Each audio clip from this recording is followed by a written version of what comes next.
Good morning, everyone. Welcome again to Remotely Reports. I'm working again with Frederic Laroche this morning. This is part 4 of the report that he is presenting. Frederic Laroche is an activist for EMF and Neuroweapons surveillance, which is ongoing worldwide, and he is specifically reporting from France, Grenoble, France. And in the previous 3 sections or sessions, we've been talking quite a bit about his current situation where he was wrongfully psychiatrically detained in Grenoble, France, after what appears to have been a kind of a framed situation with local police. And prior to that, he went on in parts 2 and 3 about his earliest experience of stalking and surveillance by the secret services in France, and then following him all the way to India, to various places in India. One of the most extraordinary things about his experience is that on 2 occasions, he was able to get actual proof and great awareness from, not to mention an actual confession, from the people actually engaging in the stalking and surveillance in his vicinity. Once while he was on the job at work at Hewlett-Packard in France, and once while he was in a place in Kashmir in India, where 4 people who were using neuroweapons on him pretty much confessed to him and fled the scene shortly after, apologizing to him. So all of this is evidence that this kind of neuroweapon stalking, surveillance, and assault on humans is ongoing worldwide, and neuroexperimentation, and is one of the main reasons that his testimony and his evidence is so very important for all of us in the world today. So let's move on at this point to talking about his experience after he came back from India, came back to France, and this was sort of in late 2006. And although he tried to go back to India, he was not entirely successful because he did get his visa with great difficulty, but then got sick directly after, being hit once again with directed energy weapons in France, and was compelled to give up the opportunity of getting a job in India and stay put in France. So we're going to pick up the story from right there. And before we start, Frederic, perhaps at this point we should ask again if you would like to take that, witness affirmation thing, so that we can prove to the world at large that you are indeed giving testimony, and you can indeed use this testimony in a court of law as you need. Yes, sure. So I will say it. I do solemnly, sincerely, and truly declare and affirm that the evidence I shall give shall be the truth, the whole truth, and nothing but the truth. Wonderful. Thank you so much.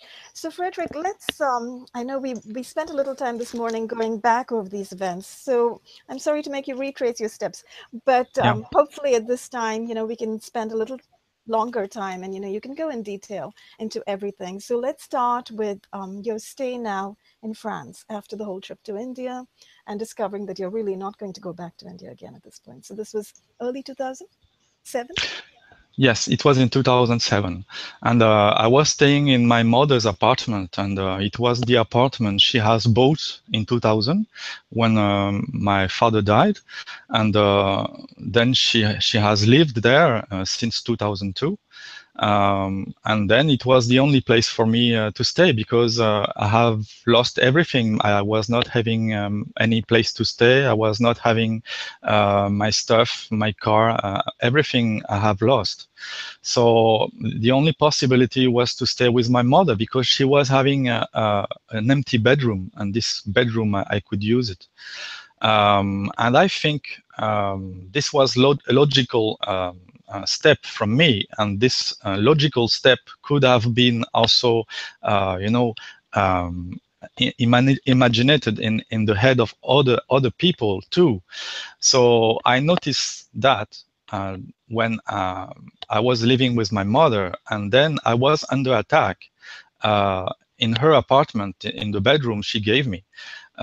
So it was the same apartment where I have tried before to sleep there when the building was totally empty, and some people went in the same very building, because they were already having the double of the key of the building that was fresh built new, and they have been in the apartment above mine, and they have tortured me a few hours there.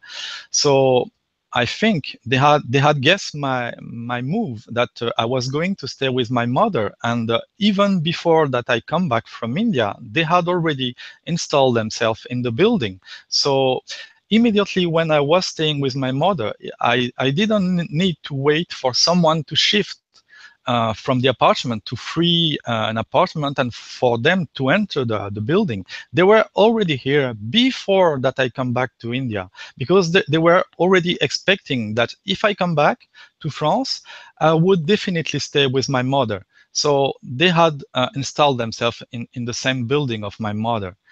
So one of my friend, he was having a disease that prevented him from sleeping sometime, and he told me that it was difficult for him to get a job because of that, and he knew that I was having a kind of problem that prevented me to go for a job, because I cannot sleep perfectly in the night, and sometimes I have to not sleep at all, and it was happening once or twice a month. I could not sleep at all for one night, sometimes 2 nights consecutively. And my friend told me that he had seen a doctor, and this doctor made a file, a case about his situation, and he applied from the government to be granted a certificate of a person who is having a handicap.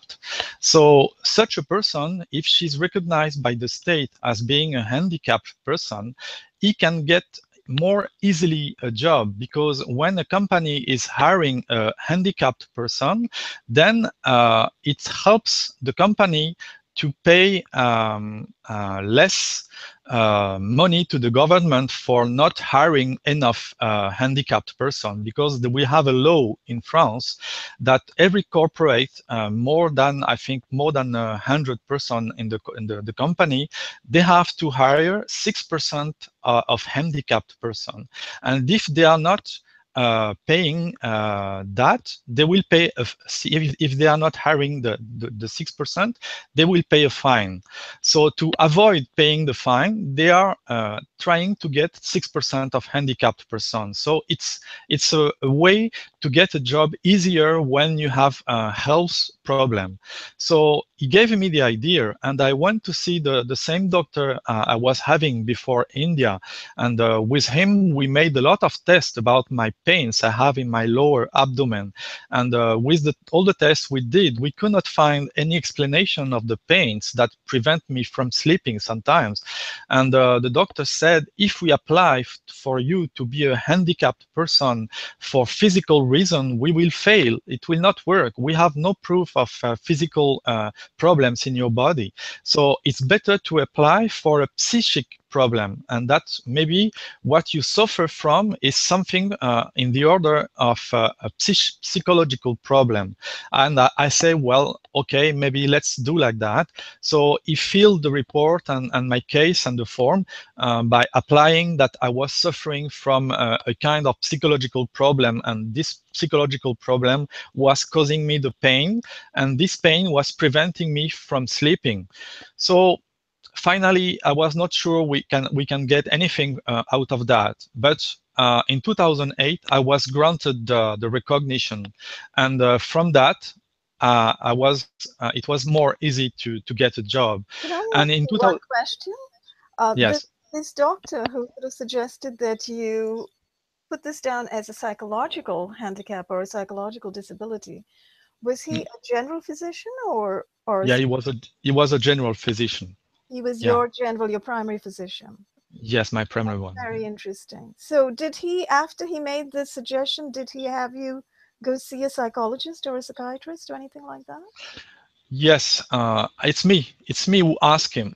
I told him I want to see a psychiatrist again, but not from the hospital. I want to see someone from who is having his own place where I can go. And he told me, yes, I know a very good psychiatrist. He's from the French Lacanian school. So is a very good psychiatrist, but the problem is that in the Lacanian school in France, they have theories, psychiatrist theories that are very odd and very special. But anyway, I was trusting my doctor, and when he told me you can go to see him, I said yes, I would like to see this doctor. And why I was asking the help of a psychiatrist? Because for the moment, I have never thought that the psychiatrists had behaved wrongly against me. Of course, they made a wrong diagnosis about me, but I was not very much angry about that. And because for me, they were giving me a pill, and this pill was knocking me out when I was taking the pill at night, and it was a little helping for me to get in deeper sleep when I was also taking sleeping pills and also anti-anxiogen pills. So I was having three kind of pills for helping me to sleep. So I was not thinking anything wrong about my psychiatrist. So I wanted to have one, and in my mind, I was thinking I should start to tell all my story from the beginning and everything that has happened to India. I want to find a way to tell my story. And what is the best plan for that is to talk with a psychiatrist, because he's a professional for listening someone to talk.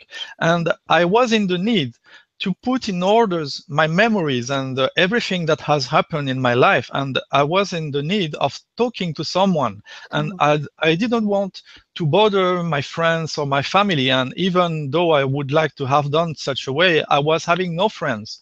And my family was only my mother and my sister.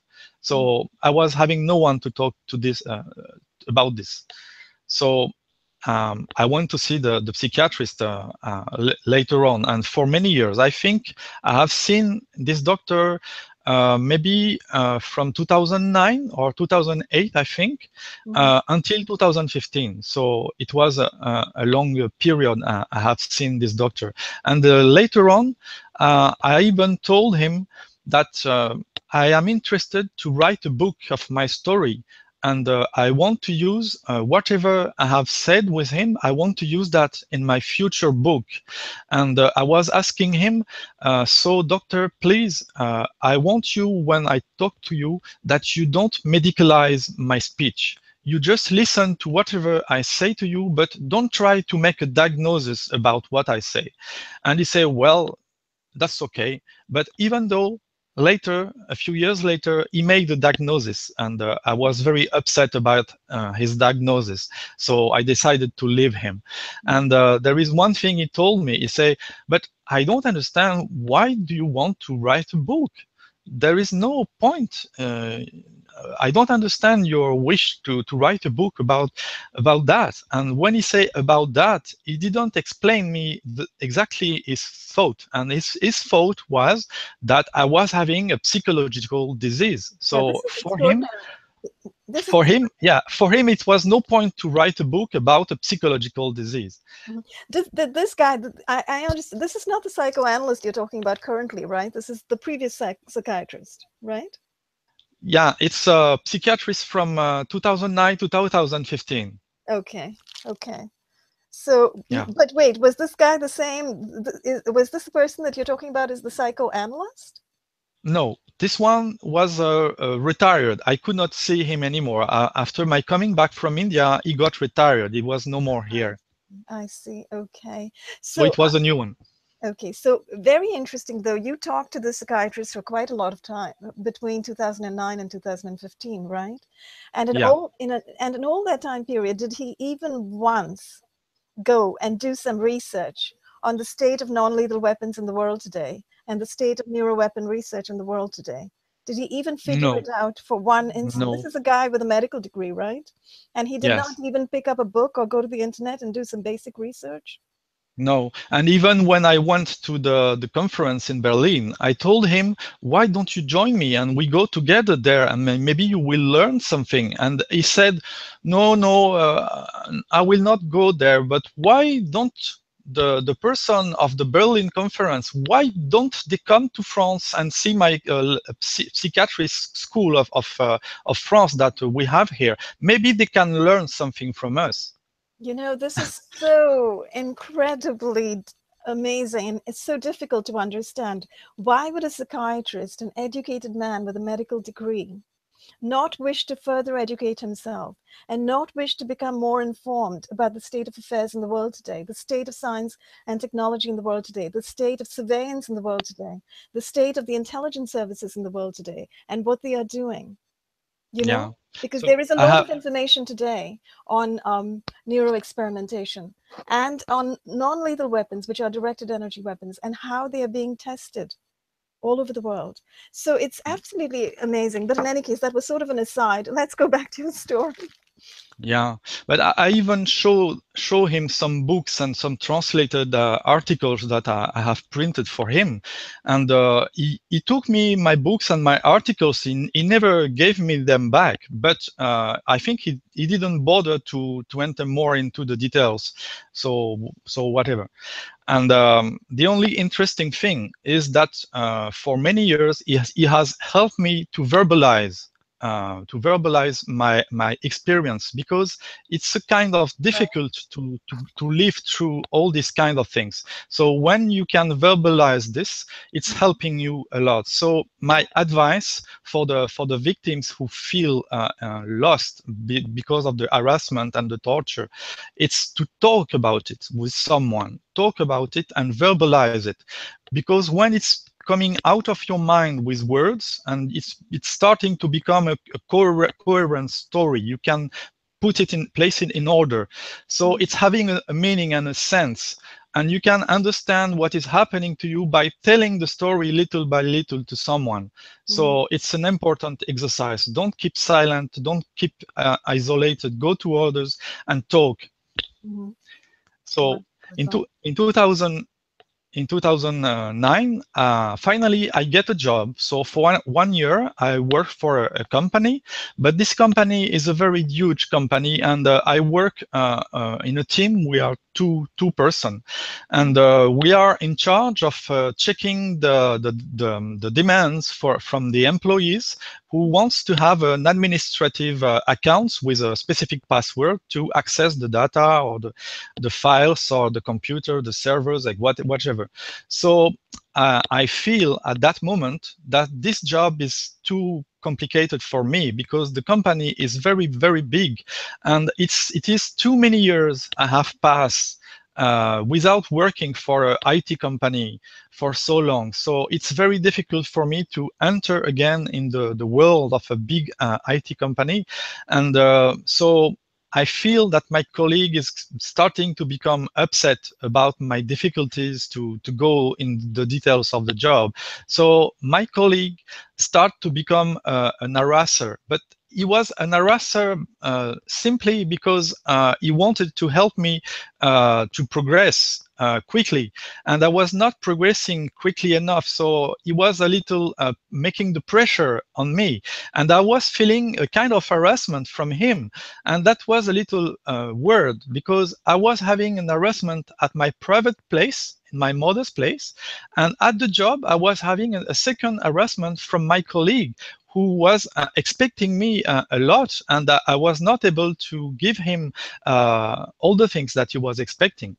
So it was a little odd situation, but so whatever. It was a 1 year job. And then in 2010, I was, during a few months, I was out of the job and I was searching again. And then in November 2010, I got a new job also in a big company, a software company. They are providing IT services to other companies. So the other company are their customers. So I was asked to go to the city of Annecy, and the city of Annecy is in the east of Chambéry, and Chambéry is in the east of Grenoble, and Annecy is very near to Geneva in Switzerland. So I was working in a bank, and in this bank, we were having a mixed team. One half of the team was from my company, and the other half was technical person from the bank itself. So we were working together with two kind of team. And I was a little afraid that the problem from Hewlett-Packard could happen again here. So I was looking everywhere if I was spotting anything weird. And at the beginning, there was nothing weird. But after maybe 1 month, or yes, maybe a few weeks, after a few weeks, I noticed that only the technical person belonging to the bank were requested by a security person to go in a separate room for half an hour each of them. So they were going to see the security person for half an hour, each of them, and the team of my company, they were not requested to go there. And I noticed that when everybody has been there and they came back, I noticed that they were starting to look at me with a strange look, and sometimes they were talking to each other by looking at me, and sometimes they were laughing. So I was feeling maybe the security person has informed them that some operation is maybe going to happen in the bank. It was regarding me, and maybe they were asked to cooperate with this operation. And then I tried to ask a few questions, what is going to happen? And they told me, yes, there is some IBM person, they are coming from IBM company, and they are going to come here and they will stay there in our office, and they will help us to develop a new project. And the new person from IBM came, and I was not very confident. Were they really from IBM or no? I was not very sure, and I was really thinking maybe it's the same thing as HP is going to happen in this bank. Mm-hmm. And at this moment, I was going from my mother's place to the bank every morning and every night. And I was very tired because it's a long distance. So I decided to stay in the hotel in Annecy. And when I stayed in the hotel, immediately I got attacked in the hotel. And when I was going outside for going to the restaurant or going on the street, there was a lot of street theaters and a lot of stalkers in the street. And in the restaurant, the 2 or 3 tables around mine, they were already filled with the stalkers, and they were laughing and talking about me. And it was already the same kind of stuff they were doing to me before I went to India, when I was already in Grenoble in 2 or 3 different apartments. So when I was living in Grenoble, they were following me in the restaurant. And then when they knew which restaurant I was about to go, they were going in the restaurant before me, and they were already at the table before I go in the restaurant. And when they were knowing which cinema I will go tomorrow afternoon, they were already in the cinema theater before me. So it was their trick to guess and to make the statistics, the probability of which place I am going the most probably to be, and then they were placing their team in the most probable place in advance. So whichever place.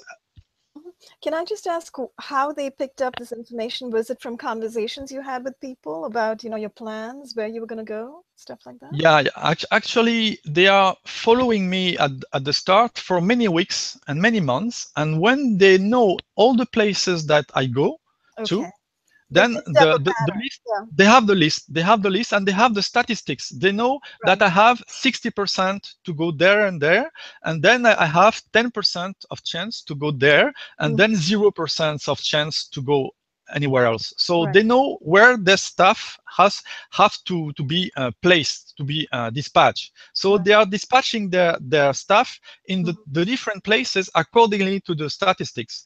So whatever place I choose, they will be here. Either the restaurant, the store, the malls, the cinema, the cafe, the streets, anywhere. So, and also by listening to my conversation when I was talking to someone on the phone or by email, and we were preparing a meeting or something, then they would have the information just Right. before I go there. So I am under attack in the hotel in Annecy, and in the street, in the restaurant, and they are also here. Mm-hmm. So during a week, it's very tough for me to do the job in the hotel being attacked. So I go to see the manager of the hotel, and I tell him, is it possible to book in advance, maybe 2-3 weeks in advance of next month? I want to be in the same room all the time, and I want to have the latest room you have on the latest floor. And my idea, yeah, the highest floor. Because in my thinking, I knew that when I was having the most severe pain and the most severe attacks, it was when they were above my bedroom, when they could attack me from above of my head, so at very short distance. So I was asking, can I have the last floor? Because from the last floor, they cannot be above me and they cannot attack my brain with precision. So he said, yes, that's okay. We can give you 2-3 weeks in advance, the same bedroom on the last floor. And it was scheduled like that. And then the next week, I was using this room on the last floor, and I was under attack, but it was not severe. I could sleep with my pills. It was almost okay. And then the week later, I came, and my room was no more available. And they told me, you have to use another room in the middle of the floor, in the middle of the hotel. And I said, but why? Because we have planned this a week ago. It was planned for 2-3 weeks ahead. And the lady told me, well, I don't know what happened, but all the schedule you have done has been changed. And the room is no more available. You have to sleep in the middle of the hotel. And I say, who did this? And she said, well, I'm trying to search, but I cannot find the person who changed the schedule of the next week. And somebody did this, but I cannot find who did this and why. I don't know the reason. So my belief is that the stalkers maybe have hacked the computer, or maybe they have made some pressure, or they have given money to the manager to make him change the schedule for any kind of reason. And he has accepted, or maybe he was under the pressure, or maybe he has been hacked simply. And then my safe room was no more available. So I slept there, but the pain were again very, very, very hard. So I decided at 2 or 3 a.m. in the morning, I escaped from here, and I went to see my doctor in Grenoble, and I told him I cannot go there anymore. Please give me a prescription so that I can stay off the job until the end of the month. So in my company, they didn't know what to think about this, but I just told them that when they have hired me, I already told them that I was a handicapped person, and it was sure that sometimes I was being sick, and they have agreed to take me, to hire me, despite that I was going to be sick sometime. So they have accepted the situation, and then in 2012, they have given me another job to do. And I was working for a company that is a government company, and that is owned by the Ministry of Defense. So I was working there for maybe 1 or 2 years. And it's necessary for working here to have a security clearance. So I was asked by a security officer, maybe he was in contact with the Ministry of Defense, or maybe also with the French Secret Services or something. And he has asked me to fill a form, which country you have been to, and for how long, for what purpose, and etc., etc. So it's just a checkup to be sure that you are not going to extract confidential data to a foreign country where it's not allowed to give confidential data. So when I told him that I have been only to India and we don't have any issue with this country, then my clearance has been granted.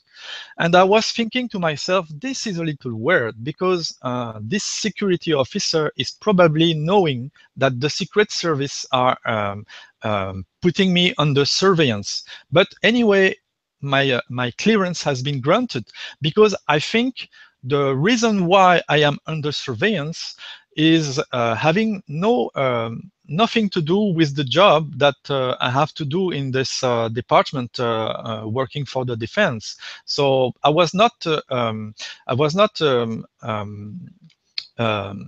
problem for a danger for them. So it has been clear, and maybe also it has been clear to not make me suspicious that I was officially being under the surveillance. So Right, it right. was also, Because you might have been monitored, but but perhaps they were trying to give you a different impression.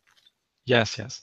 And So I just was, before we go on, there's one question I had about your previous experience, at the bank, where you yeah. said a group of people had been brought supposedly from IBM. Did you ever find out if they were from IBM or not? Or No, I didn't have the time because in the same time I was under attacks in the hotel, and maybe after 1 or 2 weeks I have right, it went overload. left this job. So I didn't know more about that. But maybe who knows? Because if they were in the hotel, they Mhm, could also have been in the bank. But when I have in the year after that, when I have worked for this defense department, mhm, um, I could have expected the same, but it has never happened because we were in a small building, mhm, and in this building it was only filled with my colleagues from my company, and there were no people from the Department of Defense working with us. We were only with colleagues from my company, so it has not happened in this place. So, and maybe they could have tried, but they were thinking, okay, we have failed in Hewlett Packard and we have failed in the bank of ANSI, so maybe we are not to try a third time. So mhm. they Very. didn't try again. I mean, that whole experience of the bank in itself is so extraordinary because in particular, related to that room, the room that you had initially booked was Mm. removed, and then you were forced to go back and stay in the middle floor again, where you Yeah, started to get severely attacked again because it was easy for them to attack from above when you were yeah, below, as you point out. yeah, yes, So yes. that whole experience is so extraordinary. But in any case, you escaped, you came back, and you started a new job now at the Ministry of Defense. And you feel that this new workplace was a lot safer. You didn't experience No, assaults on the job. no, no. So this is the interesting thing.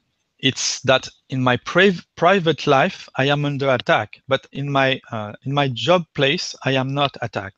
Okay. So I was feeling more happy and happy to go to the job because I was passing 8 hours per day without any attacks. And Mm-hmm. it's only when I come back to my place and when I want to try to sleep, I am under attack. So I was feeling more and more happy to be at the job. And I think one of my psychiatrists noticed that I was more happy at the job that in my private life. And when later my manager tried to fire me, and they have used the pretext of the stickers I had put on my car, and they have used that against me to pretend that I was not mentally fit to continue the job anymore. And my psychiatrist said, no, Mr. Frederic Laroche is perfectly okay, but okay, maybe he's a little special, maybe he has some kind of special ideas, but that's okay. He can do the job, and he's very happy to go to the job, and he needs that. it's important for him to go to the job because he's more safe at the job than in his private life. And it's not a danger for you at the job because there is nothing special happening at the job. It's only when he's at home that it's not going very well. Mm-hmm. And that's also interesting when I have compared the reaction from electro hypersensitive person Mm-hmm. and my reaction to the position in the hotel floor, because the electro hypersensitive person always try to be at the lower floor of any building to not receive the electromagnetic waves from the cell tower.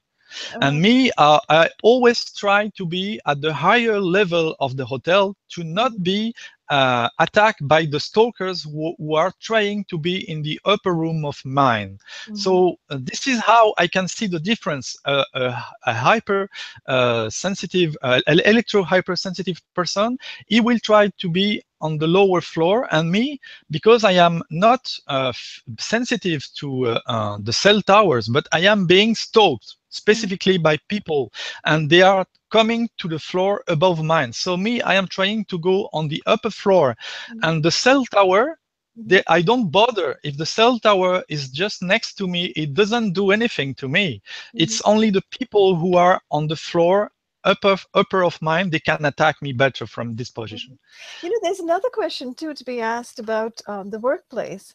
Now, did you say this new workplace was at the Ministry of Defense? This building belonged to the Ministry of Defense?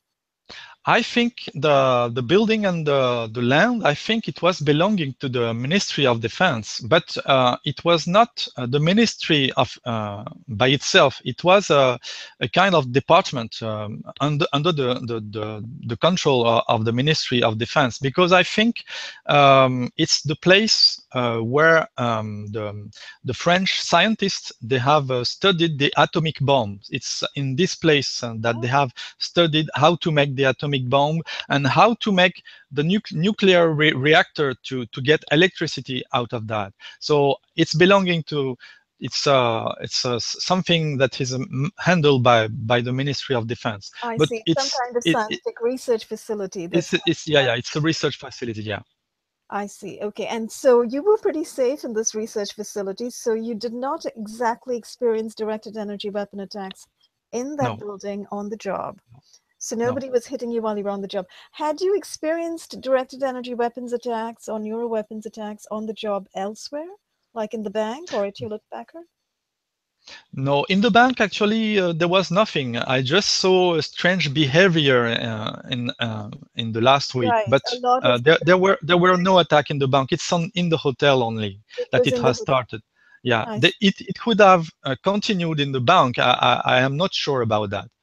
Okay. But you felt super safe at the Ministry of Defense at this research facility. Very That safe. yeah, yeah, No attack. yes, yes, yes, Which is also very interesting because it suggests that, they are not permitting the use of neuroweapons inside the facility or the use of yes, directed yes. energy weapons on people inside. Yes, yes. I think they are a protected area, and this kind of things cannot happen there. So I was benefiting of that. Right, right. Marvelous. Yeah. How And long did then that after, yeah, it was for 2 years, and well, I was working well, but I was still out of the job twice a month because of my attacks in last? my mother's place. Oh, And right. in 2011, I forgot, I have shifted from my mother's place and I went to a new building. Oh, right. Yes. And Let's talk about that. We talked about it this earlier. building was, it was brand new, and there was an appointment for every renter to come on the same day to get the keys. Mm, And there was only one person that was not here. It was the renter of the apartment above mine. He was not here to take the key. So I think this guy, or this two person, because I think there were two person in this apartment, they were having the apartment well ahead of everyone. And it was a four floor building. I was having an apartment in the third floor, and these people, they were above me and they were on the fourth floor. So right from the beginning, I should have guessed there was something wrong, but I didn't pay attention to that. That everyone was coming to pick up the keys at the same day, except the people above my apartment. And then right away, when I shifted there, I started to feel the attack, and there was no need to wait for anyone to shift. It was already the people who were attacking me. They were already in the building. So I was thinking it's probably the people above me. And in this apartment, the window were always open clearly, so we could see the light from inside the building 24 hours 7. The light were always on in this apartment, and I could not never meet the person in the stair or in front of the building. I could never meet the person. um, so I was under attack in this apartment in 2011 and 2012. And then in the end of 2012, my manager in my company, he told me, you are too oftenly sick, so it's not good for our team to shift the members for the hours for the schedule. So we cannot keep you in this job. So you have to go away from this scientific research center, and you have to do another job. So I have moved from there to the head office of my company, and there they gave me a small function, a small job to do, and it was very low level job. It was I think it was a hotline, but with the level of 0 or level of 1. Whereas I was capable of level 2 or level 3. So I think it was a punishment. They were giving me a very stupid job to do, to make me annoyed and to make me upset, so that I can feel the urge of resigning from the company, because they didn't want to keep me anymore, and they didn't know how to do without firing me, because if they were firing me, they had to provide a reason, and if there were no reason, I could ask for money compensation, and they didn't want to pay that. So they gave me a low-level job to do to annoy me, and I was very upset about that. And actually, my own managers in my company, they were harassing me in my job, but they were not my stalkers. They were just my managers. So I was being harassed psychologically by my managers on my job place, but there were no attacks, physical attacks with the microwave. It was not there. And in the same place, in the same moment, I mean, I was in my apartment, in my new apartment, and I was under attack during the nights and the weekends and the holidays there. And is that And the time period that you were getting those kinds of attacks that you were describing earlier, where it sort of sounded like a kind of trauma-based mind control, where you were getting physical attacks, and then yes, it after has that, happened you were once. getting neuro attacks as well. Yeah, Is yeah, that the place where you were experiencing that? Did you want to describe that a little bit? Because I think that would be very yeah. helpful for So others. I have stayed there from 2011, 12, 13. So I have stayed there 3 years. Okay. So during 3 years, I have learned a lot about what they were doing to me, what was the protocol, what was the procedure. Mhm. And but I was not having the theoretical knowledge that I have found later in the books of Robert Duncan. And Robert Duncan explained very well by making a comparison about how to attack a computer or a software or a machine, and how to attack a brain. And it's almost the same thing. It is making a nice comparison between the two. So it's only later that I discovered the theoretical background that is there. But anyway, by myself, I noticed there was a logical step that were followed. So it's an attack in 2 steps. They cannot go in the second step if the first step has not been successful. So the first step is always to trigger on me my instinct, my anger, my sadness, my being sleepy, or my sexual arousal and my sexual excitation. So usually what they try to do is they trigger all of these, and if they can have one, they can go further and further and further. They will try to make it work artificially. So for example, on my case, I was very sensitive to the sexual attack, and they have continued to attack me on the sexual side only.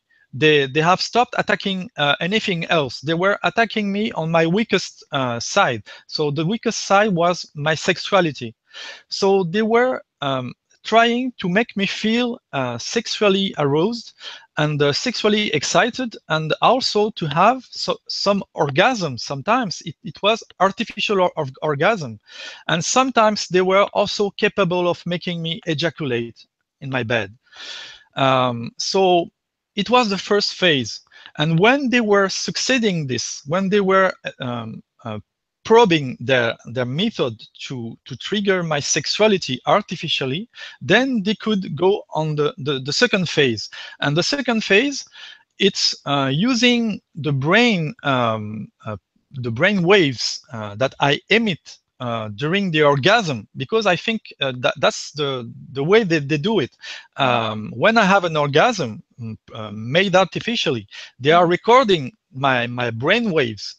And then in the second phase, they are sending back to me these waves, my very own waves of my orgasm made artificially. And they are sending me that to my brain, and my brain is immediately trying to synchronize to this artificial broadcast. And by doing this, if it is like if you were giving a candy to a kid, and then after giving the candy to the kid is so happy to have the candy, then you can ask him to do whatever you want, because the kid is very happy. He has this candy. So by giving me my own pleasure waves, it's like if they were giving me a candy, and my brain was open to whatever they could do next. So they were using my pleasure wave as a Trojan virus to enter from a back door of my brain. And they were opening up my brain with my pleasure that my brain was happy to feel again. And after my brain was granting the access, then they could put more things inside, and they were attacking me on every areas of my brain. I was feeling my anger was triggered. I was feeling my memory was damaged. I was feeling my wish to go for sleeping was triggered, and maybe they wanted me to collapse and to lose my conscience.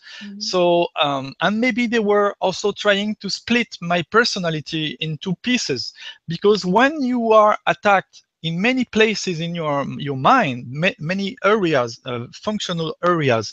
So you are trying to calm down the situation in every spot, every places. So I am trying to calm down my pleasure. I am trying to calm down my nervosity. I am trying to calm down my fear. And I try to calm down so many things in the same time. I cannot handle that, and I crash.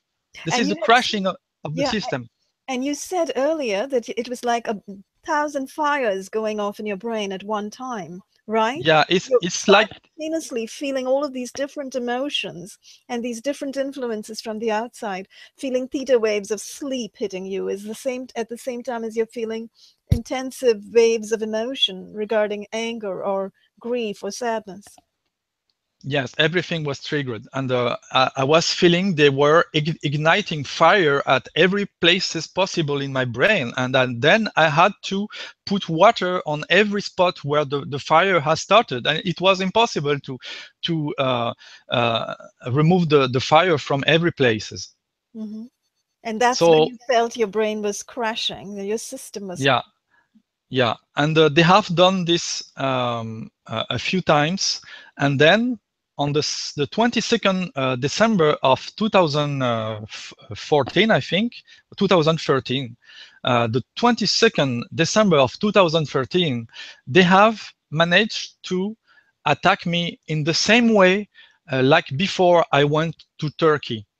So I was feeling a very intense pain coming from above, and it was melting my brain. It was melting the brain, and it was make me going into the coma and going to vanish completely, losing my conscience. And I was feeling I am going to be killed, like before I went to Turkey. So I have escaped in the middle of the night, and I found refuge with my family again. So I stayed there with my mother 2 months in the beginning of 2014, and then I found a new place, a new house that was more isolated, and there were most importantly, there were no neighbors above me. So I was in a small house, and there were a few neighbors, but they were maybe 10 or 15 meters far from me, and the only thing I didn't pay very much attention is that in front of the house there was a big building with 5 or 6 floors, and this building is a social building which means that the poor people can ask for a money support to live in this kind of building, and there is a lot of people moving in and moving out every year. So when I was in the house, it was almost perfect. But then many people in this building have shifted out and in, and I started to be under the attack again. So I think it's in the end of 2014, I decided that maybe I should try to protect myself with a shielding, like a Faraday cage. Then I have been on the internet, and it was my first experience of searching information on the internet about that topic, because never before, from the first time in '98 until 2014, I have never been on the internet for searching information about all this, and I have everything I have discovered and analyzed by myself. And then I was a little in distress. I was not finding any more solutions, so I was thinking, maybe I can build a Faraday cage, but I need some information about that. So I was not searching about targeted individual or microwave attacks or stalking. I was not searching for that. I was searching for how to build a Faraday cage. And I find a few websites of some people, and particular one in France, and he wants to build a Faraday cage, him too. And he says that he wants to protect himself from electromagnetic waves that are being sent to him by weapons that are being held by the secret services. And I was thinking, wow, this is crazy. He says the same thing that is happening to me, and it's happening to him too. So I was very much surprised that I was not the only one, because at the beginning, for many years, I was thinking I was the only one, and it was only happening in France. And then I saw that I was not the only one in France, and even there were more people in the world than in the US. And then in the US, I have seen that some people are complaining about this even from a longer period than me.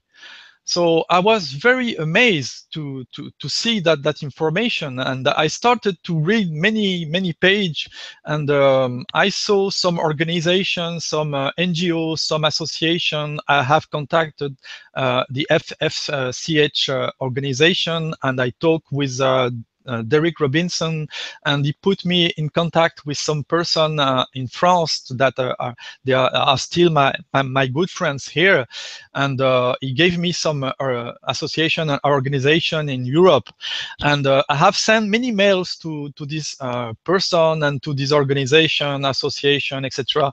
And I wanted to get in touch and to have information and to know each other, etc. And no replies. After 1 month, after 2 months, no replies. And I go on a forum. It's a French forum, and I complain about that. And Mm. some people reply to me, "Oh, maybe they have too much work to do, and maybe they cannot reply to everyone." So Mm. I was thinking this is a little weird. And then from the month of March 2015, so it was 2 months after sending all the emails, I was feeling a pain in my right ear, and it was kind of irritation. And I was feeling this irritation many times a day, and it is still there, and it has started in March 2015. It has never been there before, and it was 2 months after I have sent many mails to this association and organization. So my thinking is that maybe I was having some kind of chip in my brain or in my ear, and this was not activated. But when I have contacted many organizations, maybe some of them were fake organization, and they were Mm. just here to catch the victim who are trying to make their coming out. So Mm. they are trying to catch them, and when they are caught, maybe after that they can activate some chip in the person You to. know, And I don't know what is the purpose of this chip, but probably I have one in the ear.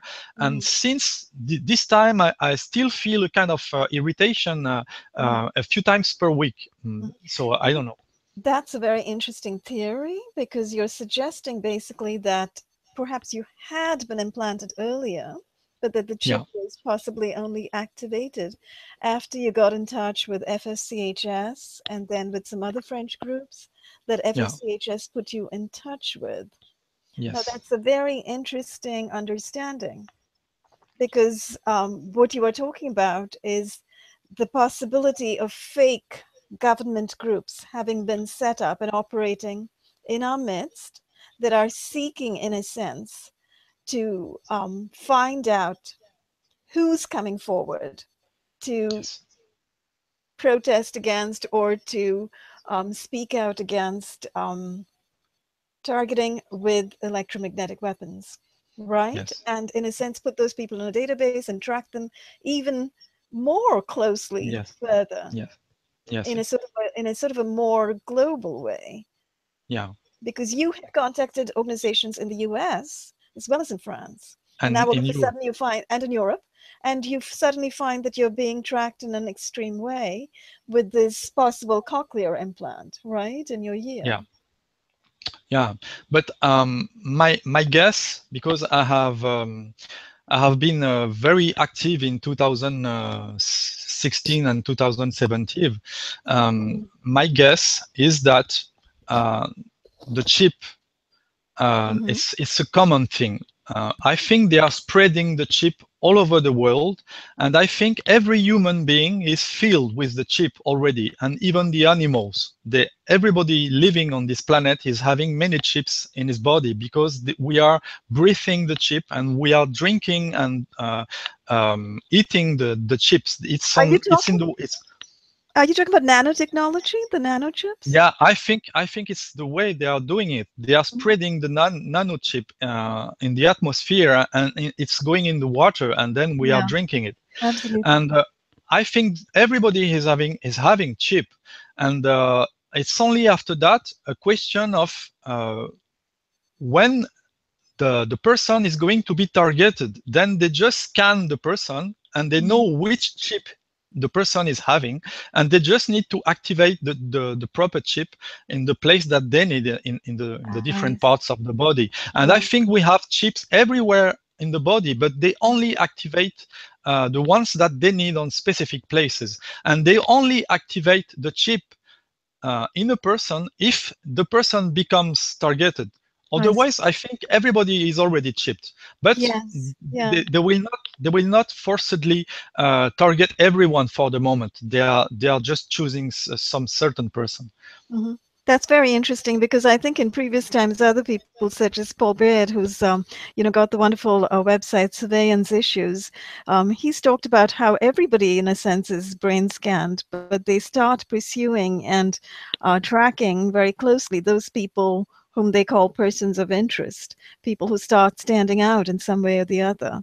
Then, they're scanned very closely, their biorest frequencies are monitored and so forth, their brain prints are monitored constantly and so forth. And now in this time period where we are getting rained on with nanobots that are entering our bodies, as you say, and lodging in our nervous systems and in our brains, and all over our body, it sounds like, we suddenly become walking computers. Is that right? Yeah, I think that every single chip has a serial number that is unique. And they can trigger whichever serial number that they need after scanning the person. When they have scanned the person, they know that the chip number 101 is here, the chip number 200 is here, the chip 300 is here, and then they can activate from the distance whichever chip they have scanned, and it's already there. It's ready for them to use whenever they want.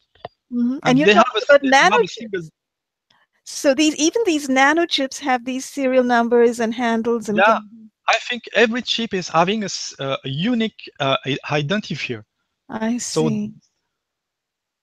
That's very interesting because it's so interesting to get your perspective from the IT world. Yeah. Because in a sense, all of this is sort of this whole move to move humans into computers and into association, close association, a biological association with computers, or the whole field of cybernetics, merging man and machine. So yeah, quite extraordinary and shocking in many, many ways. Yeah. But and I think it's all the living being they have nanochips, even the animals. Yeah. So right now, if everybody's been rained on, literally. Yeah. So it's a Internet of Things, right? We're already there. Yeah. So it's a pollution, and it's an abomination. It's an offense to the laws of nature and to the living being. Absolutely. They are damaging the nature. Mm-hmm. They're destroying the environment. They're destroying nature. They're destroying animals, and they're destroying humans all at once, right? Yeah. And no one gave them permission to do this. No. So finally, I also find some interesting book to read. So this is Robert Duncan, Soul Catcher, and also John Hall. And he has also given me his personal signature here because I have met him in the conference in Berlin. Oh, wonderful. And another book from John Hall is trying to make a movie out of this, but I don't know if we will succeed. And another book from Nick Begich that is also very interesting. And then, of course, the book from Ronnie Kild, and I have a few books of her in my possession, and I am trying to make the books sold from France for 40 euro for one book I can send everywhere in France and in Europe. So I'm trying to promote her book. That's terrific. And so I discovered there was a conference that was going to happen in Berlin in October 2015. So I was thinking to myself, now that I have discovered the world is being targeted, I want to know the truth. I want to know more. I want to go to this conference because I could not go in the Brussels conference in 2014 because it was in October 2014, and I was not aware of the situation in the world. I was still thinking I was the only one. And this is the COVID harassment conference, right? That was being organized in Europe. Yeah. So I was willing to go there, and then in September I was very much attacked in September 2015 in my home. I was very much severely attacked, and even I had to move some nights to my family's place to sleep away from my home. And even there at my mother's place, I was under attack again. After successfully sleeping a few nights, I was again attacked at my mother's place. And I was not knowing what to do. Should I stay there? Should I go to Berlin? And finally, I decided to go by car. And I did a journey in 2 days. 2 days I was sleeping in the middle in Germany, and then I came to Berlin.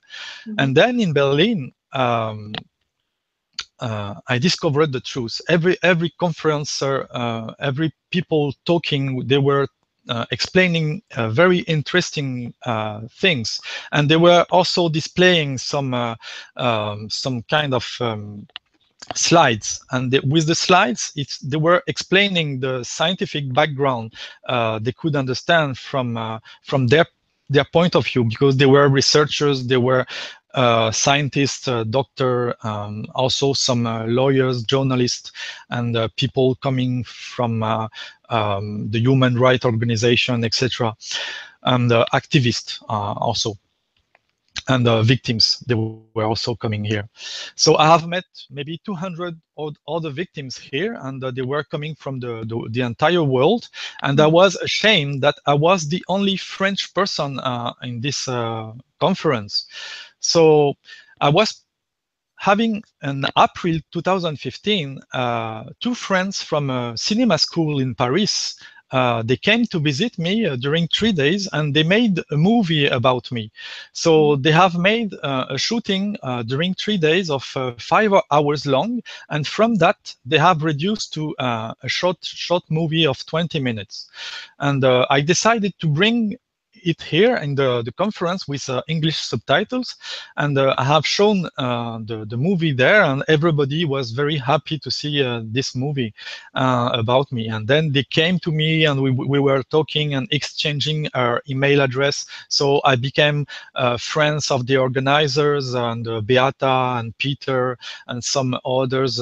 They became friends, and some other victims also. So I kept in touch with them, and I came back, and then I decided to build a website, and I decided to upload my video on YouTube. And I started to write a website, and the title of my website is Our Torture is Real. And I wanted to use the word torture, and I wanted to use the word real. And I didn't want to say my torture. I wanted to say our torture, because already in my mind, it was necessary to think globally as a social group. We are a social group of victims. So we must, when we speak up, we must not speak up for each one. We must speak up for everyone. So we must talk in the name of everyone. So it's our torture, and our torture is not psychological. Our torture is real. So I think it was the most the best way to start talking about my story. So I started to talk about the video first, and then I started to write more data, more information, and more links to other websites. And I wanted to educate the French people of what was happening to the victims like me.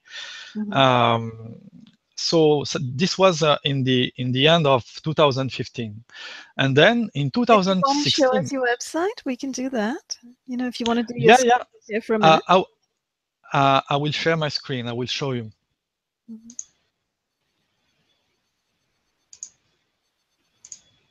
So this is my website. Wonderful. So this is in French. Notre torture est réelle. So we can also have the website in English. It's partly translated in English, but it's not totally translated in English. So it's written like this: Our torture is real. So I have tried to be a little artistic. So and creative. So I have written some slogan here. So and I have also made this design, these drawings. So I have used this Great. during street protest: stop gang stalking, stop electromagnetic torture. The danger, it's the secrets. So we are your immune response. Awaking us will reveal you. Proud to not remain your victims. And here, we are not those that you say. Oh, it's wonderful. Yeah. And then I have made some big boards with a kind of slogan. So very soon, we are going to be all victims of police harassment and electronic torture.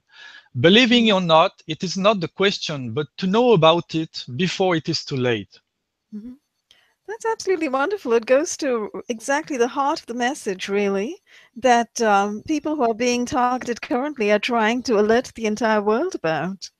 That Yes. this electronic surveillance is absolutely going on. And in fact, it's possibly being directed at everybody, not just a small group. Yes. So then I am talking about my video. So the video is here. So this is on YouTube. And I am explaining the content of my video. And I am also explaining in details how I can explain the pains I have and how is it coming from and how is functioning the brain so that this kind of thing can be done to a person. And then I'm talking about the books of John Hall, Ronnie Kild, Robert Duncan, Nick Begish, and then I'm talking about some website. And I have started to make some translations. So here I have made a translation of an article from Veterans Today. So this is the article, and it is in two parts. So I have translated this. So it's all here in French language. And then it has been quoted by many blogs in France because the translation is very good. It's a high quality translation. It took me many weeks to complete this. That's brilliant. You're doing a great service for everybody in France and Europe, really. And then here I am trying to make the translation of the text of Ronnie Kild. So, for example, here I've translated one of her chapter, and then again here I have translated another text of one of her chapters. So it's all translated in French, and I wanted to translate more, but it's taking too much time of mine, so it's a little difficult. So this is me at the covert harassment conference. So you can see here Berlin, 1-2 October 2015, and you can see here there is Nick Begish, and what he was saying was very interesting. And then there is another person, Kevin Barrett. What he said was also very interesting. And Professor Ole Johnson, it was also very interesting. And of course, John Hall was here. And then I think there is another person who was very interesting. Let me check. Yeah, it's Ole Damgaard. Ole Damgaard, it's this guy. And he was not a victim, but he was investigating on many cases in the US where the military or the Secret Service are involved. And he was being not stalked, but he was being under surveillance. And he knew that this was a problem in his life, and he found a method to avoid feeling the harassment. And he's using yoga meditation. And he was in the conference to explain us how to use meditation and yoga exercise to train your brain to forget about the harassment and to forget about the torture and about the pain. And right away, when I listened to his presentation at the conference, the same very night, I have used his advices to try to sleep without my shielding, because I was having a lot of shielding in my bedroom, and I Mhm. have removed all the shielding, and I was using his method of concentration and meditation and positive thinking, and it was working very fine. It was effective. Oh, really? That's amazing. Yes. Absolutely Yeah. marvelous to know. And So then you continue this, using that method, and did it work? yes, it's working. Actually, you have to be concentrated on yourself all the time. You must not be um, um, entertained or amused or distracted by something external of you. You must be very concentrated on yourself. So if you think deeply about what is your mind status at this very moment, then Mhm. you can keep connected to your inner state, and you can avoid to be distracted by an external an external influence that is trying to make you go in the wrong direction, I and to see. make you feel anger, to make you feel the pain. Oh, So I see. by meditating, you can help yourself to avoid being your brain entrained Mhm. to a different direction that is not yours.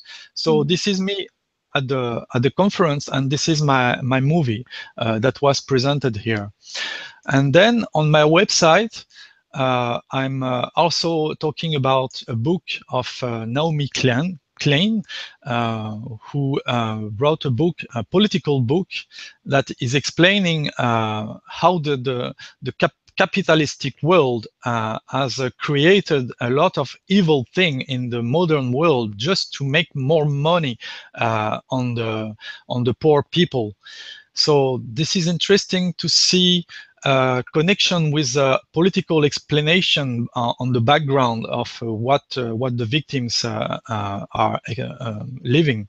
And then there is also some books of philosophers, and then I have also made a list of the whistleblower, so Brian Tew, and this is the same list from the website of Dr. Catherine Horton. So I have made the same list here of the whistleblower, because this is very important to show that there are existing whistleblower. And then here I'm talking only about the case of the Dr. Catherine Horton. So I am presenting her website, her video, and I have made 3 translation in French of 3 of her video. And then here it's a tsunami email campaign I have translated in French here. Mhm. And here That's really wonderful. it's also a text I have written myself, and I have used also one of her video where she's talking about the problem of the corruption, and then the problem of the directed energy weapons, and then the problem of the finance, and then the problem of the economy, and then the problem of the ecosystem. And she said we have to start at the root here of the corruption, and then we have to remove the directed energy weapons, and then we have to clear the world of finance, and then we have to make an economy that is more social, and then we have to save the planet from all the damage we have done to it. So I have made a political program out of this. And then it's the list of all the links going to her video on her YouTube channel. And after that, I have made this post on Twitter, and That's this is marvelous. my translation of the books. And then I have made a list of, and here I'm talking about the microwave syndrome. So the microwave syndrome, it's some effects that we can have on the health of a human being, and it's attacking the organs at several positions in the human body. And this is the list of the symptoms that we can have: pains in the head, nausea, feeling depressed, having insomnia, etc., etc. So I have started to distribute these flyers on the street, because they are flyers. So I have distributed this in the street. And here I am explaining how we can make a blood test and a urine test and also a brain test to check if we have been irradiated by microwave. And I have been to do the test, and I will show you after that the result I have from the doctor. And this is my list of what we must request from our government. So the first thing is that we should, all of us, we should make a group complaint. And then we should write on the constitution that the brain prints only belong to the person itself and not to any private company. And then we must also control, the citizen must control by themselves what is being done with the electromagnetic waves. And we must remove whatever is a secret in our society, and we must go away from NATO. And the gang stalking and the electromagnetic harassment should be recognized by the state, and it must be recognized as a new way of torture. Actually, Frederic, could you enlarge the font size on your screen so that we can see a little bit of the text? Yeah, maybe. Yeah, I'm not seeing it over here. Maybe it's maybe other people can see it, but I just wondered if that's a possibility. Yeah, I don't know if you can see. It's a little bigger now. No? Is it bigger now?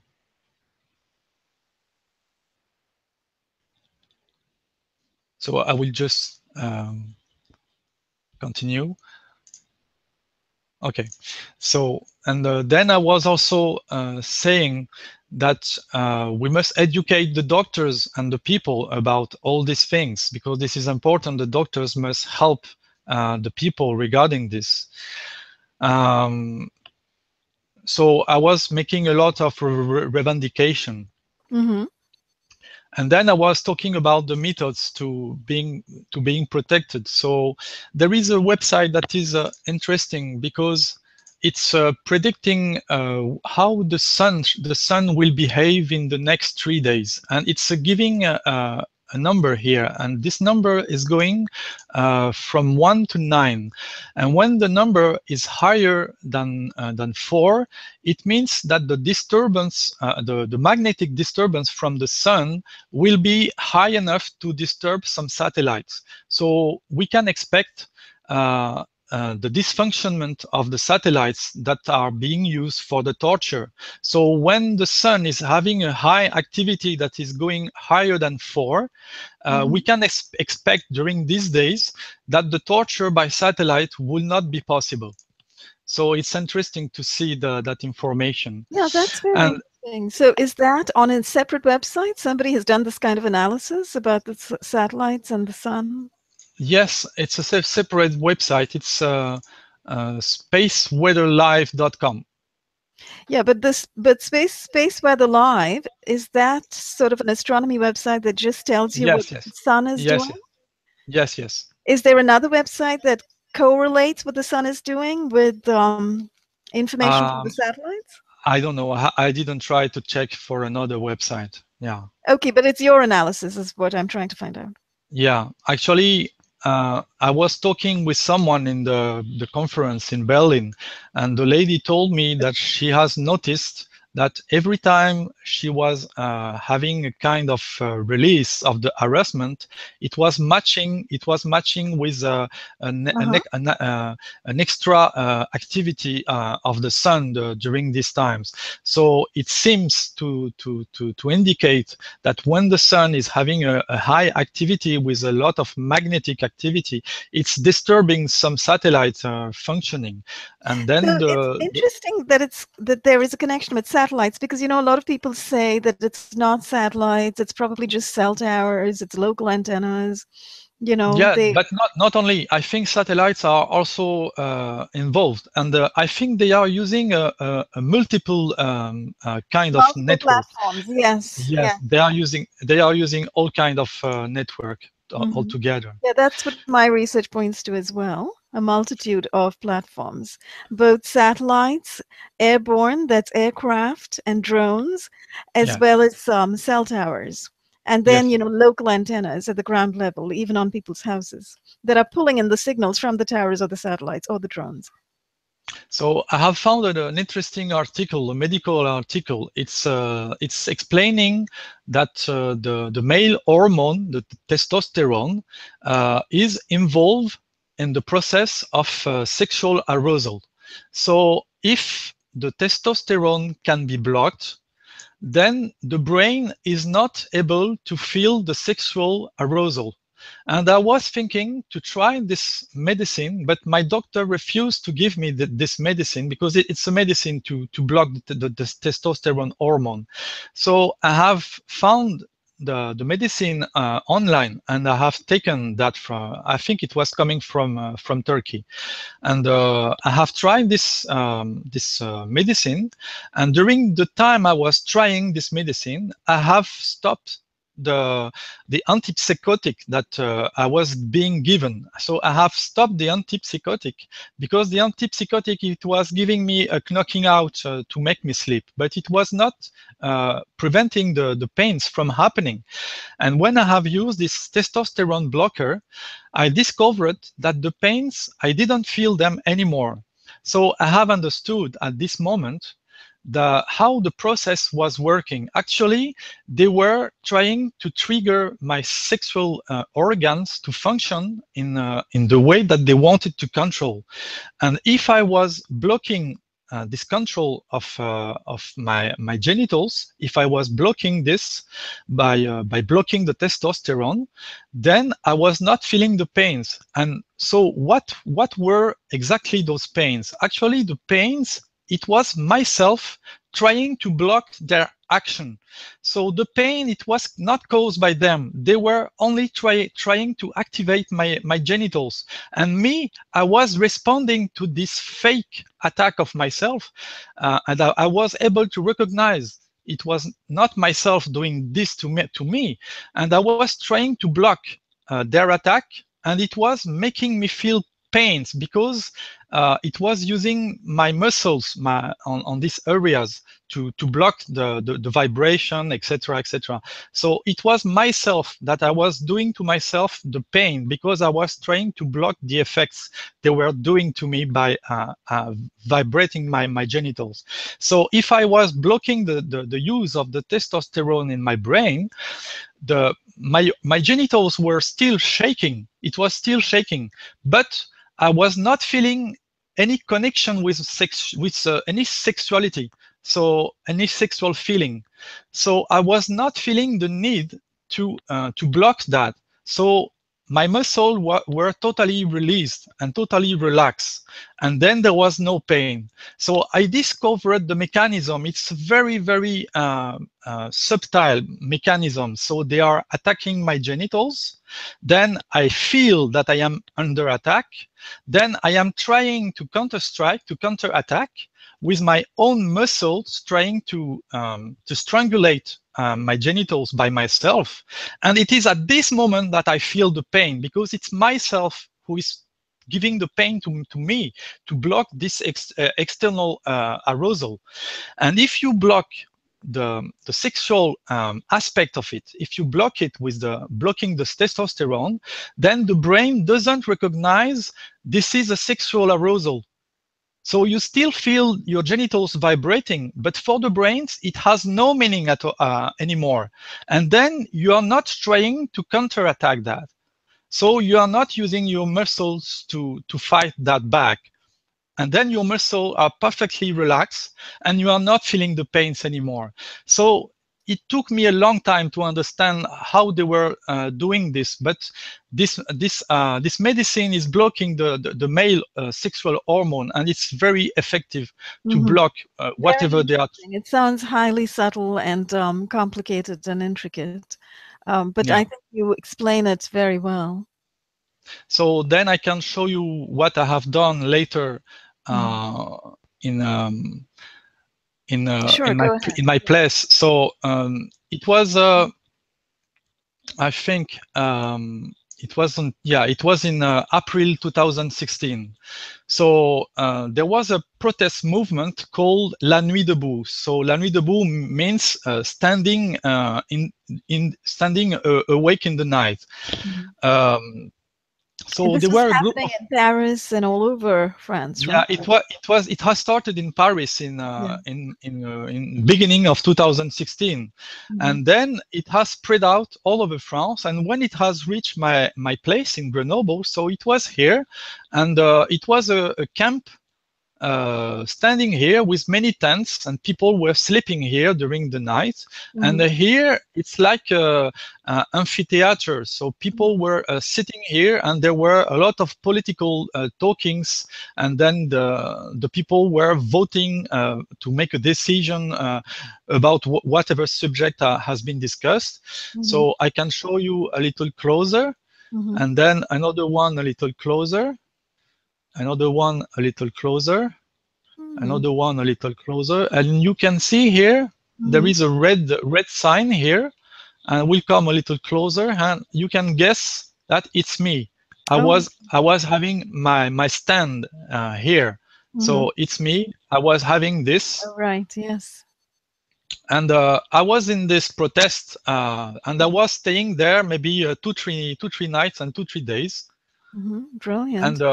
it was arranged. So people were coming to me, and I was talking to them about my website, about what is happening to me, and I wanted to Mhm. educate them that maybe it's going to happen to them next, so they should be concerned.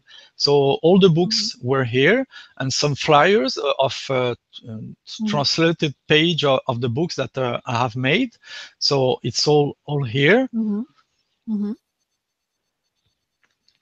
So the problem is that the first 3 nights it was okay, but Mhm. after the fourth night, some people came to me, and they told me that I cannot stay there because I am going to give a bad aspect to the movement, because people are going to think this movement is conspirationist, and is a complotist movement, and maybe is from is influenced by a extreme right wing of the political side, and maybe with Nazi ideas, or maybe with anti-Semite ideas. So they didn't want me to come here anymore. So I decided to place my car in the Mhm. parking lot behind the place where they were having the camping.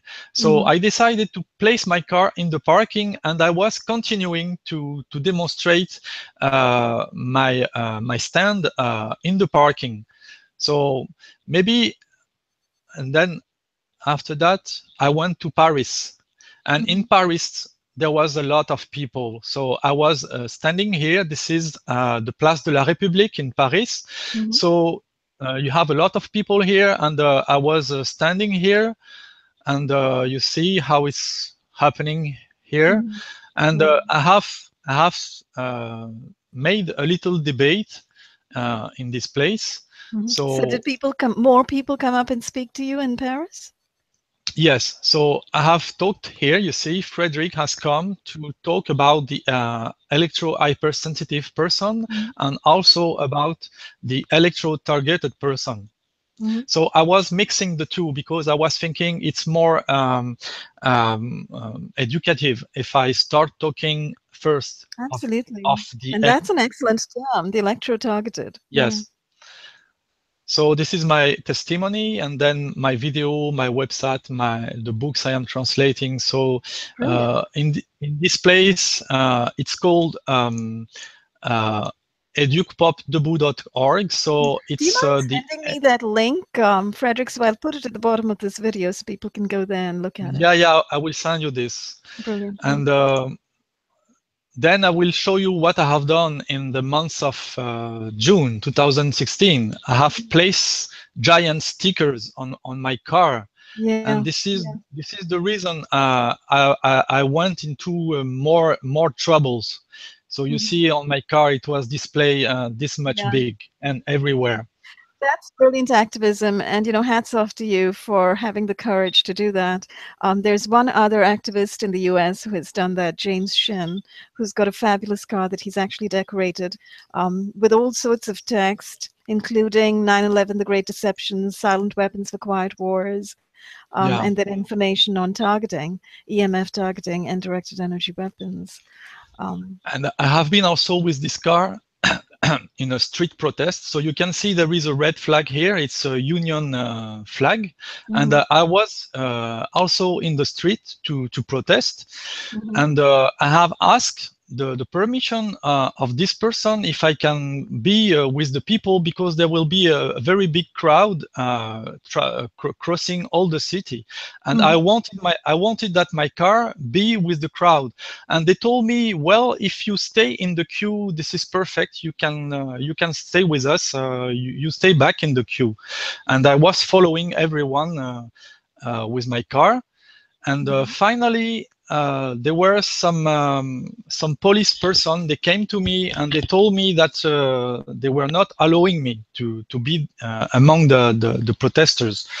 So they managed to take my car a little aside, and I was not very happy with this. So I managed to bring back my car with the crowd. mhm, And then again, there were some people from La Nuit Debout mhm, who were here, and they recognized me, and they were telling, "Oh, this guy is a conspirationist, a complotist, and he's from the political extreme right wing, and um, is having ideas from the Nazi, from anti-Semite, etc. So we don't want this guy with us." And they told that to the police, and the police was asking to the union, and the union, they didn't remember who gave me the permission to be here. So the police, they took this occasion that no one could confirm me that I was allowed to be here. So the police told me, "Listen, sir, you must go away from here because you are not on our list. So we have a list of authorized person, and you are not among those persons, so you must stay away." So I know that from that moment, I was not very much liked by the police in Grenoble.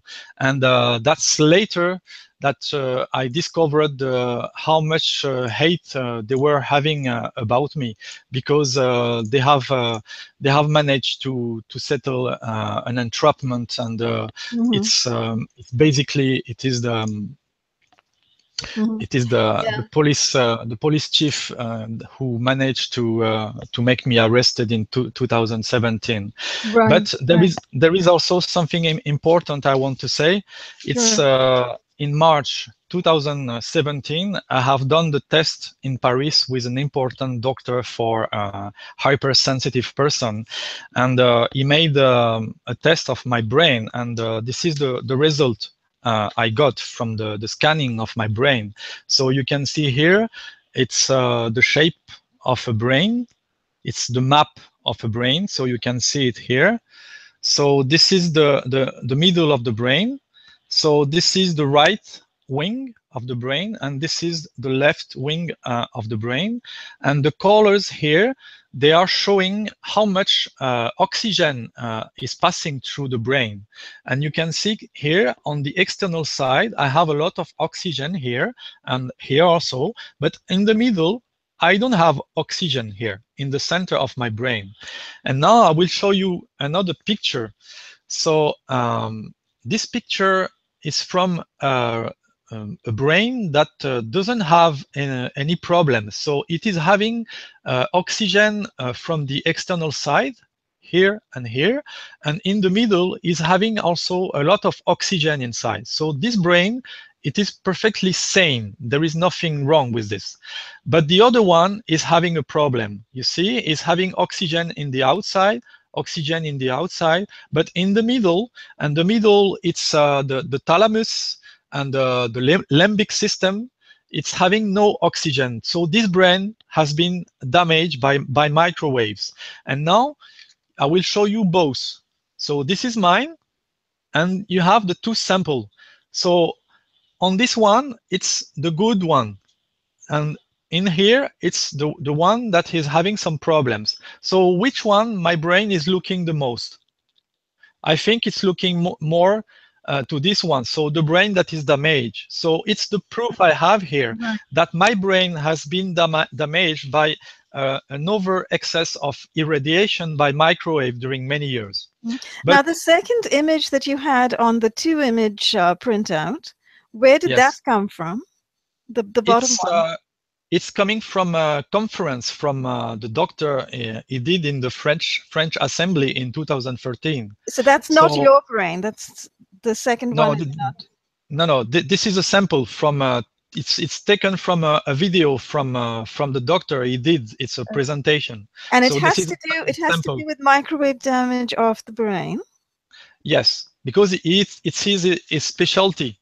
It's the specialty of the doctor. So it's a theory I see. he's having that if a brain is damaged that way, it can only be the result of damage of the blood cell. And the blood cell are damaged with some little hole, and the holes are the size of a micromillimeter. And if it is the size of micromillimeters, it means that the energy that has been used to make the holes in the blood cell, it must be in the range of the length of microwaves. It must be in the Correct. same The same length. wavelength. Yeah. So it is this theory, and I think is right. I think that when we are targeted, it's mainly the center of the brain that is targeted, and with an excess of targeting and an excess of microwaves, we have the result of a neural inflammation, and also a lack of oxygenation because the blood cells are damaged in the center of the brain. This is absolutely remarkable. So those Yeah, pictures that you are showing are both from this particular doctor and from his studies. So yeah, one is the brain of a normal person who's not being hit with microwaves, and then you have the brain of a person who's actually been exposed to a great deal of electromagnetic radiation that he's taken MRIs of and run tests on and yeah, created a graph to figure yeah, out how much oxygenation the cells are getting in the middle of the brain, right? yeah, And the yeah, second one is more closely attuned, obviously, as we can see, to the image of your own brain.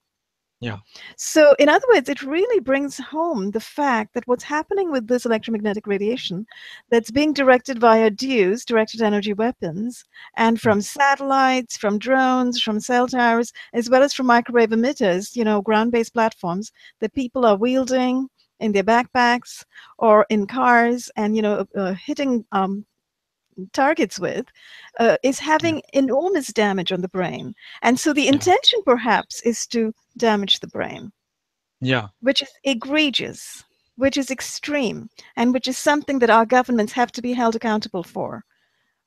Because perhaps doctors need to step in, perhaps physicians need to step in and see what is going on and see how human beings are being attacked in this way and how human brains are being degraded and destroyed in this fashion with these incredibly dangerous weapons.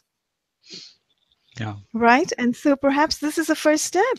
Perhaps what we are doing here, showing the world what's going on is a first step in waking up a larger mass of people, a larger mass of educated people to step forward and begin to take action about the horrendous nature of these electronic weapons that are being used. Well, I use the word electronic because it comes from electronic warfare, from that term, electronic warfare, that's being used in the United States of America. yeah, But they're really not electronic weapons. They're actually electromagnetic weapons, right? yeah, They yeah, use radio frequencies and microwaves to assault our brains.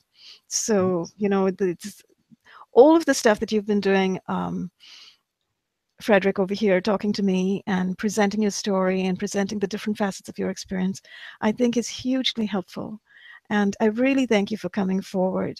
There are so many obvious discrepancies when we look at how people like the police, for instance, have treated you at the La Nuit Debout protests, for instance, where we know, you and I know at this point in time, many in the police, in fact, probably in all the police, in all of our police departments, is perfectly aware of energy weapons and, in fact, are using these weapons.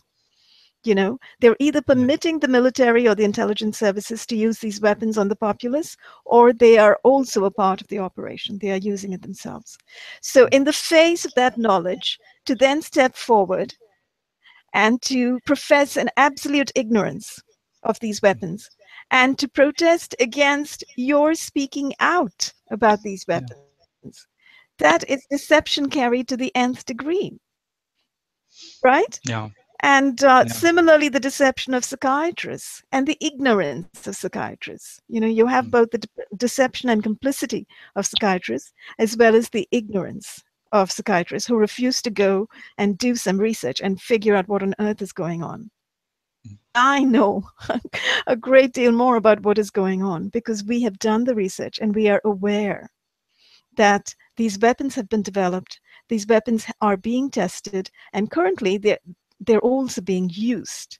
They're being used as part of global surveillance, and they're also being used as part of neuroexperimentation that intelligence services are engaging in, that universities are engaging in, and that private companies working as defense contractors are engaging in. And all of this in kind of, global scenarios, which is what's so astounding. I can sit here in the United States of America and do my research here, and it's exactly the same as what's going on in France, where you are, right? Yeah. So it's absolutely extraordinary. And, we actually have gone on well beyond the time period that we had initially thought. We thought it would be 1 hour. It's 1 hour, 45 minutes at this point. So we should probably wrap it up. But I wanted to say this particular video is the culmination of 4 sessions that we have had together, where we have tried to trace your experience, starting from your present experience and then kind of going backward in time to 1998 when all of this first started for you, and then taking you through experiences in France, your travels in India, and then back to France again. And it appears that in 2014, which was how many years? 16 years after this torment and persecution started for you, the stalking, surveillance, and assault with neuroweapons, that was when you began to discover that there were others around the world and in France who were experiencing similar assaults, right? 16 Yeah. years after it first started. Yeah. But yeah. So in other words, that story that we hear about in the false, deceptive, controlled media write-ups from the New York Times and the Daily Beast and Mother Jones and the Washington Post, where you have all of these agents working for the CIA stepping forward to say, oh, this is a group of people who are finding each other on the internet and having a mass delusion about neuroweapons and about electromagnetic weapons. This is the story. I mean, this is the sort of kindergartner story that you have supposed journalists working at the New York Times spewing out. And it's very clear that these guys are actually just agents of the Central Intelligence Agency putting out a big fat lie. In other words, disinfo, or attempting a major psyop on the rest of the populace. That one, these weapons do not exist, and two, these weapons are not being used. So your experience actually gives lie to that entire edifice of extreme deception coming out of mainstream media. And so this is why I think your story, your experience is so very important for everybody to hear. It took 16 years for you to figure out that this was happening to other people. And during Yeah. that 16 years, not only did you have a bunch of experiences that you tried to analyze on your own, you also had disclosure given to you by various people, right? At Hewlett Packard, your manager told you that the guys sitting next to you were from the French and American intelligence services, right? Something like that. Yeah, he was not sure who they were, but they were renting the place, and they were outsiders. That they were outsiders. And you actually saw them working with a kind of a brain map. Yeah. And you talked to one of them, one of the women, right? About, you Yeah. kind of confronted her. Yeah. Right. And that story is detailed in full in part 2 of this series. So anybody can go back to part 2 and find out what exactly happened on the floor at Hewlett Packard, and also watch that wonderful movie that your friends from Berlin, was it from Berlin or Paris, who made Paris. that movie? From Paris, your friends from Paris made, which is a marvelous expose of your experience, beautifully done, and actually takes us step by step through that particular experience at Hewlett Packard, right? Mm, And then the yeah, other thing that was extraordinary is in Kashmir, India, where the guys who were sitting next to you in the room next to you and hitting you all night finally confessed the next morning when you kind of guilted them into it through that prayer that you had. And this is in part 3 of the yeah. series. He gave me his mobile number, but I lost it. I could Right. not contact him. Did he? And he actually confessed. Well, he confessed, yes. He said, we are sorry what we did to you, but if you need any help, you can contact me. And That's they have flew away. right. This is very interesting. So apparently, this was a group of 4 Christian boys who were Yeah, yeah. Girls and boys, yeah. girls and boys. Okay, young men and women who were Yes, yes, using weapons on you, sitting in the yes, room next yes. to you, but finally awakening to a sense of conscience and guilt, and Mm, trying to give you help. Because if you look at it from the point of view of what India is all about, as you know, I'm Indian. I'm from India. India is a land of hospitality and warmth and generosity of spirit. Just as, by the way, all of our cultures are. And something like this, what's going on today with surveillance coming and ripping communities apart, ripping neighborhoods apart, setting people against each other, is so foreign to the true nature of human beings, right? yeah, And so, if when I look at the story, when I hear the story of what happened to you in India, it appears to me that those young men and women suddenly awoke to a sense of their own cultural identity and a sense of their own natural selves, and began to feel some remorse and conscience, and tried to help by giving you their mobile number and saying, come and, call us if you need help, etc. Which is yeah, kind of the way most Indians treat foreigners in India, with warmth, with hospitality, with interest, with generosity of spirit, and so forth. So anyway, so those 2 incidences, Hewlett Packard and the one in India, was absolutely remarkable in terms of establishing that this is an organized program. It's a vastly organized program. It's being run by intelligence agencies in collusion with intelligence agencies across borders in different countries. And people are being roped into this to really attack other people without any kind of meaning, provocation, or sense. These are actual weapons that are being used, and deadly weapons. And, all of your experiences that you've talked about today as well. So in a sense, it was after several years that you became an activist. You did not become an activist immediately. no. I'm a late art activist. Right, but you're a marvelous activist. You're a very strong activist. It appears like very few activists, put information on their cars, and Mm, very few, not all, have websites. And your mm, website appears to be very comprehensive. mm. So I think you're doing a marvelous job with the activism. So therefore it's only in the last 3 years that you've been an activist. And this Yes, particular video traces that arc.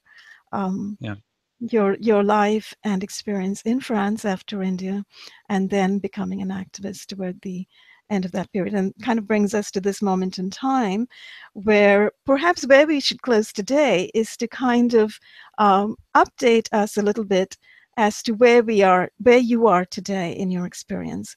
So we know that you've been detained in France, and all of that is laid out in the very first video in the series. You were detained on a wrongful charge by the local police, and you were sent off to a psychiatric institution, and you were given this prescription where you are required to take a mega dose of a certain antipsychotic once a month, and so on. So what exactly is going on currently? well, when it was in August 2016, I was in my house, and the neighbor behind my house sold his house to a group of 2 or 3 person, and this 2 or 3 person came, and I have been attacked like never before. So I had to shift again to a new house, and since November 2016, I am in a small village, mountain village house, and I am a little far from the rest of the village, so I feel safer here. But still, since the month of March, when I went to Paris to make the examination with the doctor, I am under attack again in this house, and I have to shield myself with aluminum plate I have made myself in my bedroom. So I sleep with aluminum shielding. Otherwise, it's a little difficult. And now I still don't have my car back. My car is still confiscated by the prosecutor, and there is still an investigation going on me. And maybe the investigation has broadened from the fake car accident. Maybe the investigation has broadened to my website and to my videos. And so maybe they are inquiring what has happened a few months before, a few years before. And maybe if they are going to inquiry what I claim to be the truth, maybe it's a good thing, because if they go back to the beginning, to the HP, for example, if they go back that earlier time, and if they find out that what I am saying is the truth, then maybe this inquiry can lead to something interesting at the end. But I am not sure at all. Maybe this is just a fake inquiry. They are pretending to make an inquiry, but it's just for annoying me.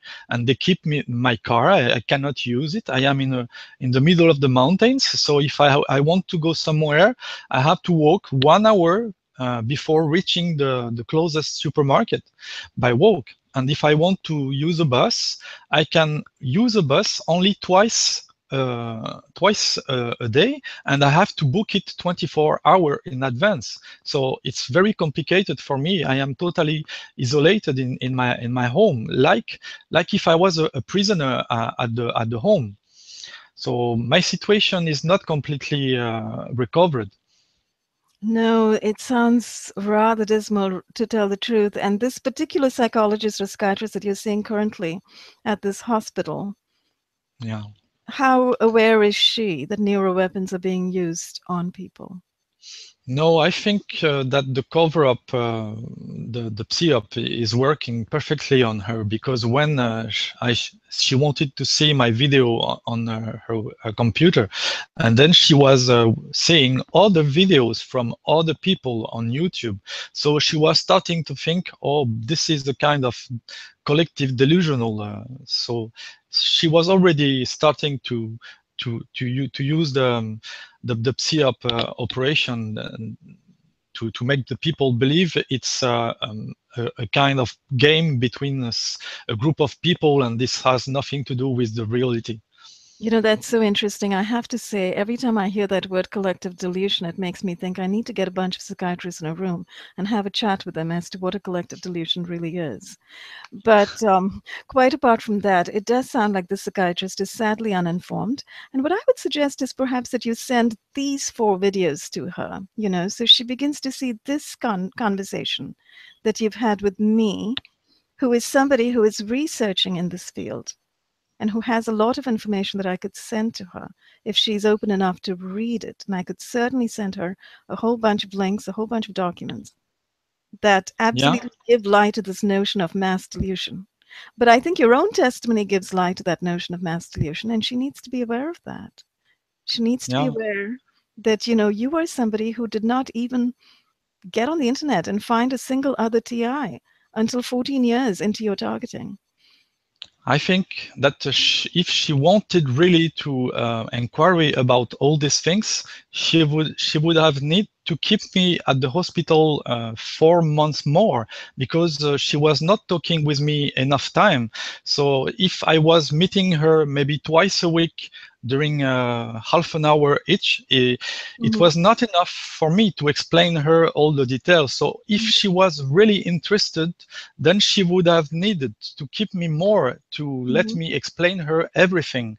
But she was not interested, and she didn't had the time. So Mhm. finally, we were in a hurry to finish this case, and Mhm. she was trying to teach me how to behave in the proper way quickly, and because she didn't have the time to inquiry what I was telling. Mhm. Well, if you don't mind, do send me her information, and I will send her the links to these videos, and I will send her other information that I have. I'd be happy to do that, and I'd be happy to write a letter for you to let her Okay, know what's going on, really. And okay, this is not an issue for psychiatry. This is an issue okay. for informed awareness.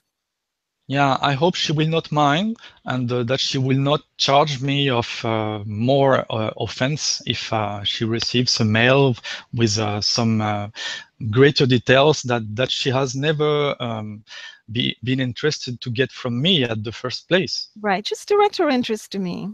Just use my name. It's not you, Okay, it's me, in other words. okay, So anyway, and Frederic, as I said earlier, I am going to continue to explore this subject with others, and I'm going to start talking to psychologists and psychiatrists about this. I'm going to try to get psychiatrists and neuroscientists together to start speaking to each other. yeah, And I'm that's going to good. try to get military personnel working with directed energy weapons as well to start speaking out, or to speak to each other to the extent that they can, because I know that a lot of this weaponry is classified. But, Mm, they cannot keep this hidden forever. And people like you and I who are coming forward to speak about it are really, at this point in time, breaking up this whole big construct of secrecy that is keeping this secret. Whereas people all over the world are suffering and being destroyed, as you showed with those wonderful, images, those brain graphs that you were showing. mm, People's brains are being destroyed all around the world. People's lives are being destroyed. mm. So it's very important to keep continuing these conversations. And I hope that at some point we can bring you back as well, and Okay, talk in a group forum perhaps with other activists. And we okay, can find out more and we can work more together. So I really okay. thank you for Yeah. everything. Is there anything else that you would like to say as we get ready to close this session? No, except that I say hello to my friends in India that I miss a lot. That's wonderful. Yes. I'm sure they miss you too. And I'm sure they would like you Yeah, to go back and visit. yeah, sure.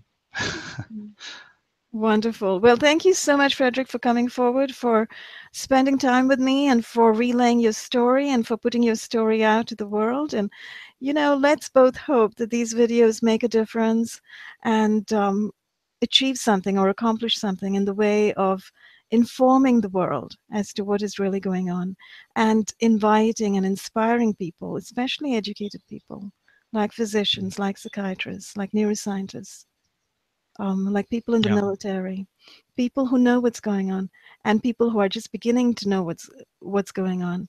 I hope it inspires them to come forward and take action and act on the behalf of all humanity to stop this Holocaust.